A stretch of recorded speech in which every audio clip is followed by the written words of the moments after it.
Bonjour et bienvenue dans ce tout nouveau numéro, le 11e de Can Ya Makan. Can Ya Makan, je vous le rappelle, est un voyage à travers l'histoire de la participation du Maroc en phase finale de la Coupe d'Afrique des Nations.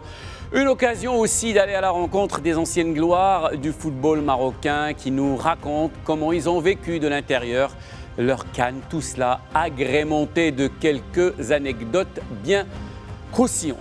Au menu, aujourd'hui, un retour à la CAN au Sénégal en 92 avec une élimination dès le premier tour de cette Coupe d'Afrique des Nations.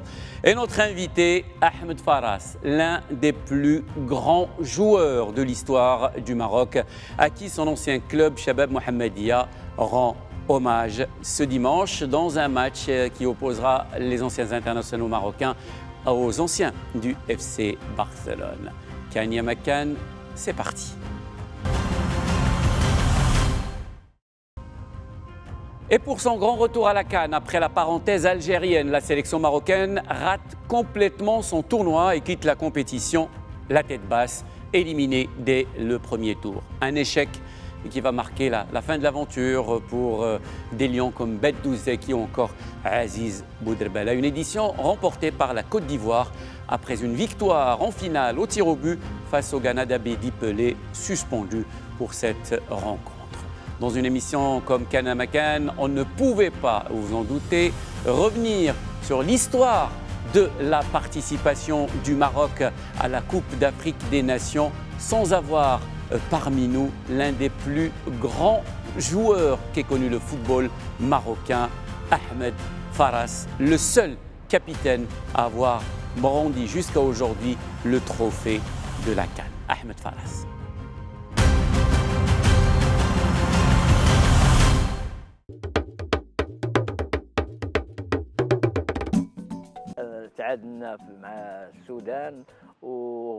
Je me rappelle encore, on avait égalisé face au Soudan, puis on a remporté le match face au Nigeria, ensuite celui contre le Zaïre. C'est ce qui nous a valu d'être qualifiés avec le Nigeria pour le deuxième tour de la compétition.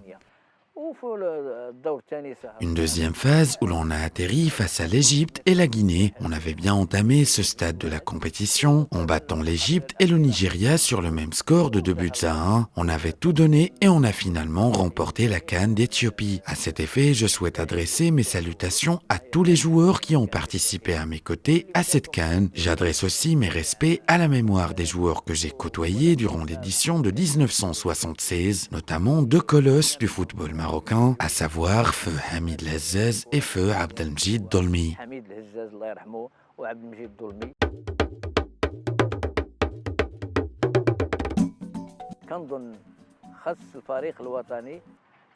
À mon avis, ils doivent nécessairement remporter cette édition. La sélection actuelle dispose de bons joueurs. Ils doivent tout donner pour le maillot national et faire preuve d'une grande combativité.